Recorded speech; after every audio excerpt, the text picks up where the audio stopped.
バンドリーサードシーズン9は終了です。そして本日はスペシャルゲストをお招きしております。自己紹介改めてお願いします。はいどうも、ロゼリアボーカル湊ゆきな役の相葉愛菜です。ありがとうございます。イエーイわーピーラムちいやー決まりました。今日は推しゃん。惜しいね今日はねそうね、最後シリアス展開で見入っちゃったんで、ちょっとねその質問を回収できてなかったなとそうよ、わーってそうなんですよなってさ、もう見入っちゃって見入っちゃって見入っちゃって、もうそんなことになっちゃうと思ってたんですけども、いいや推しでもね、推しか。いや今日はおっといや裏切りたいんだけど裏切れないマスキング。やっぱり強い。お菓子は強かったですね。あんなのさ、ちょっと作ってこられちゃった。いや違うケーキも作っちゃってるからそういやなんか最初はね、ちょっとポッピンパーティーちゃんがこう喋ってる時にパッて出てきて、はぁ聞いてたのってなってたけどそうだけどなんかそこでヒヤッとしたもののあんなにお菓子作られちゃったらいやちょっとお菓子作りの匂わせがちょっとねあれみたいな、まだどんどんお菓子作るんじゃないみたいな、お菓子の作る予定がどんどん増えちゃうんじゃないっていうそこがちょっとやっぱり、ポイント高しでしたね。なるほど。9話の推しはマスキングで決定です。はい、ありがとうございます。ちなみにお二人は私たちは誰？私はもう初子貫徹でロッカちゃんがずっと好きです。本当にロッカちゃん推しですもんね。応援してるので、いやー私アリサかな、頑張ったからな。今日のね、アリサのこの「やけるで!」みたいな「わー!」っていうのはわーっていうのはめちゃくちゃポイント高かった。ねえ可愛かった。この2人がね、私の中ではこう競っておりまして、おーなるほど。こうアリサちゃんに行くかなとと思ったんですけども、最後のケーおキで菓子ちょっとフィナンシェ作れるのみたいなそこでやられてしまいましたね。なるほど。はいねもっともっとインタビューをさせていただいてもよろしいですか？オッケーです。では早速お願いし始めさせていただきます。はい、ということで早速よろしくお願いします。お願いし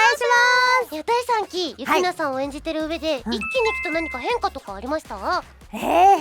化、でもやっぱ相変わらず口数は小さいなと思ったんですけど、やけどいろいろなそのバンドを知ることによって、なんかロゼリアとしてのあり方であったりとか、なんかブレない精神が、ずっとブレない精神はあったんですけど、より一層ブレない精神なんだなっていうのはありましたね。なんかいい意味で変わってない。なるほど。だけど、ちょっと影響されてることはあるんだなみたいなのはありますね。やっぱりそのオーディエンスとか、なんかそういうものにこうなんか興味深くなったりとか、その見てくれてるお客様に対してのそのなんだろうな、目の向け方であったりとかっていうものがちょっと変わったかなと思いますね。ロゼリアとして成長を感じたところとかありますか？ロゼリアとしてけどやっぱりもうそれは最初の本当に結成したての時から比べると徐々になんですけど、やっぱりその絆みたいなものは増えていって、その信頼感っていうものはやはりこうできてるんだなって。一回ね6、7話でどうなっちゃうのとは思ってたんですけど、そうだけどやっぱりユキナにはこういうきっと考えがあるから信じていこうみたいな気持ちはやっぱりみんなにあるんだなみたいな。3期はねロゼリアが結構心が動いてましたよね。やっぱね本当にユキナが喋んない、何考えてるか分かんないんで、あともう少し言ったらいいじゃんみたいなところがあるんですけど、あとやっぱ基本的に感情もあまり出さないので、今どういう気持ちでいるのかって私も思うんですよ。やってる自分としては分かってるんですけど、でもそれを出さないっていうのが湊ユキナなので、なるほど。だから変化は本当ロゼリアとしても本当にわずかだと思うんですよね。絆がちょっとさらに強くなったかなぐらいの、基本的にはブレないっていうのはありますね。揺るがない。はい。3期で印象に残ってるところとかあります？印象に残ってるのはやっぱりそれぞれ皆さんのライブシーンはもちろんなんですけど、私個人的にグッときたのは、その6話で1回そのレーザー水蓮に負けて、投票で負けて、でその後7話でユキナは落ち込んではないんですけど、そのままこうなんだろうな、そうねみたいな感じだったんですけど、他のメンバーとかがねちょっと負けちゃったみたいな感じの中で、アフターグローがそうアフターグローさんがやってきて、その時になんかランもシール貼ったんですよロゼリアにみたいなことの会話あったじゃないですか。で投票がこうシールっていうのと、あと何がすごいってモカちゃんがね、この携帯の画面にこういうのがあるんですよっていう掲示板みたいな、あれを写真で見せてくれたじゃないですか。あれがなんかすごい私もジーンときて、なんかやっぱり実際に私たちもお手紙もらったりとか書き込みとかってやっぱ見たりするんですよ。であれってすごいこうジーンとくるもので、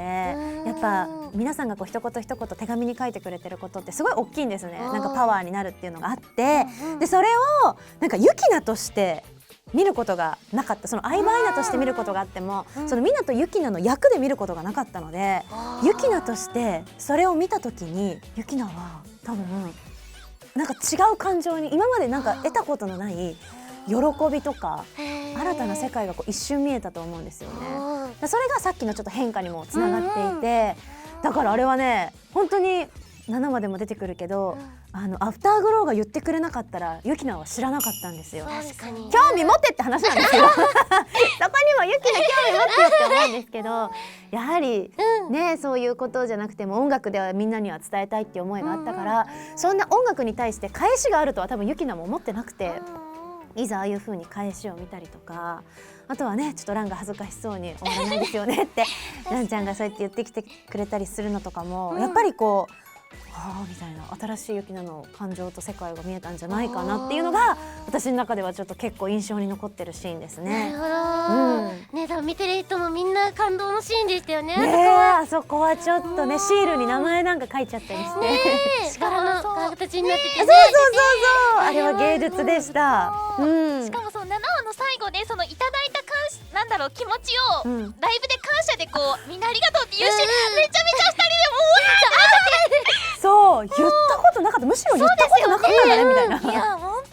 当に7話はすごい素晴らしい。あれは新しい、私自身もちょっと発見というか、改めてそのユキナとお客様の何かっていうのはなかったんですけど、改めてやっぱなかったんだみたいな知らなかったんだっていうのがあったんで、またこれはちょっと演じる上で新しいユキナを知れた気がしました。そうですよね。なんかそういう新しい面もそうですけど、さっきなんか意外と勉強ができないとか、なんかギャップがね実は可愛かったりするユキナちゃんなんですけど、アイナさんから見て、どんなところが特に可愛いなとか思うところありますか？ユキナの可愛いところはでもやっぱり猫に対して変動するところ、人前でも出さないようにはしてるんですけど、こうなんか人前で猫がいたらみたいなちょっといいかしらぐらいなニュアンスで別に気になんないんだけどちょっと見てみたいのぐらいな感じでいくんですけど、本当一人の時はにゃんちゃんみたいなって言って誰みたいな誰ですかあなたっていうのがユキナなんですよ。で一回、何回か発見されてることはあってユキナも知らずに見られちゃったりこととかにゃんちゃんってやってる時にそれをちょっと見てて今は声かけちゃいけないんだって言ってる人がいたりとか、ちょっと空気読めない人は何やってるんですかみたいな、何やってるんですかって来てみたいな何もやってないわっていうごまかす部分がすごい私はやっぱそこはちょっとすごいギャップを感じるし、自分でもやっていていやもう相当見られたくないんだなっていう。だからあの時すごいだから本当に自分が見られたくない精神でやってます。個人的に妄想なんですけどちょっと描かれてるかとは思うんですけども、ユキナは絶対猫を日頃ずっと探し続けてると思うんですよ。ずっとですか？だからこうなんか猫センサーじゃないですけどにゃんちゃんセンサーというか、だからただ本物の猫だけじゃなくてあれそれって猫の髪飾りとか、なるほど、そうだからやっぱかすみちゃんの髪型であったりとか、やっぱね猫要素を常に探してると思うんですよ。そうだから多分もし誰かが猫のネックレスとかピアスとかイヤリングとかつけてたらでそれをずっと見てんじゃないかなそうその人の目とかじゃなくてその人のアイテムをずっとこう見てそうなんだとか言って話を聞いてんのかなっていう勝手な妄想。アイナさんでも今日ネックレスそう嬉しい、気づいていただけてそうなんですよ、これにゃんちゃんで、そうこれはロゼリアのメンバーとお揃いなんです。りんこ役の、りんこちゃん役のかのんちゃんのお誕生日にみんなでおそろでっていうことで、そう可愛い寄ってくださいカメラさん。寄ってるちょっと怖いんだけど可愛い紫の猫。そう色もみんなそれぞれ5色違ってそうなんですよ。いやだからね、そのユキナっていうかそのロゼリアを演じるにあたってなんだろう、猫のアイテムとかバラのアイテムとかがすっごい増えちゃって見つける、なんかもう手に取ってるんですよ、見つけたら。なるほど。こうゲットみたいな発見みたいな、そう考えたらユキナもそういう気持ちなのかも。確かに似てますね。似てそうかもしれない。猫のアイテムあったらみたいな感じで買っちゃうっていうのがちょっと今ならちょっとわかるというか、なるほど。って感じですね。可愛い。さっきねネックレスこうお揃いで買ってってこうなんだろうチームとしてかバンドとしてこうね一体感とか高められるのかなと思ったんですけど、ロゼリアとしてのライブで大切にされてることって他にあったりしますか？大切にしていること、なんかその絶対ロゼリアのその絶対の存在感とかオーラとかパフォーマンスっていうのはもう特に最初から大切にしていることで、なんかやっぱり私たちは初心者から始めたバンドだったので、なんかそれは技術は多分後からついてくるものだから、まずロゼリアのかっこよさであったりとか、そういう存在感っていうものをまず大事にしようっていうのをその最初のステージからずっと思い続けてるので、それはもう特に大事にしてるんですけど、やっぱ約3年ぐらいやってきて、その中でやっぱ前よりはどんどんそれぞれ上手くなってると思うので、こう技術の面とかであったりとかっていうのも大事にしつつ、私はやっぱり気持ち、すごい気持ちを大事にしていて、その時にそのなんだろうな、ユキナがその書いた歌詞はこういうイベントとか、そのイベントというかその物語からこういうストーリーからできた歌詞だから、ここはこういう気持ちでできただろうからこの気持ちで歌うとか、なんかそういう一つ一つの気持ちは大事にするようにしてますね。なるほど。ステージングもだからこの曲はメンバーを見ないけどこの曲はメンバーを見るとか、曲によって変えたりはしてます。いやーすごいですね。そうですね。改めてなんか曲数が増えて、昔のやっぱロゼリアとは違うんですよ。昔はね全然目も合わさなかったりとか基本的にはしてたんですけど、最近は目を合わせる曲がちょっとずつ増えてきて、だからこうやってストーリーが進むにつれてロゼリアのそのステージのあり方もちょっとずつなんか新たな方向性というか見えてるのかなって思います。なるほど。はい。前回さえさんたちとお話しさせていただいた時に、狂い酒ってやっちゃうよねみたいにやりたくなっちゃうよねって話をしてたんですよ。もしよかったら生で見せていただけませんか？じゃあこれもし私がやったらお二人もやってくれますか？やる！一緒にやりたい！じゃあやっちゃおう。まずお手本をじゃあ見せてもらおう。いきます。頂点へ狂い酒。かっこいい。めっちゃかっこいい。ちょっと待って、じゃあお二人にもやっていただいていいですか？よっしゃー。頂点へ狂い酒。嬉しい。ちょっとせっかくなんで3人でやってもいいですか？やりましょうやった。3連続いきますよ。せーの。頂頂点へ点へ狂い狂い酒。酒。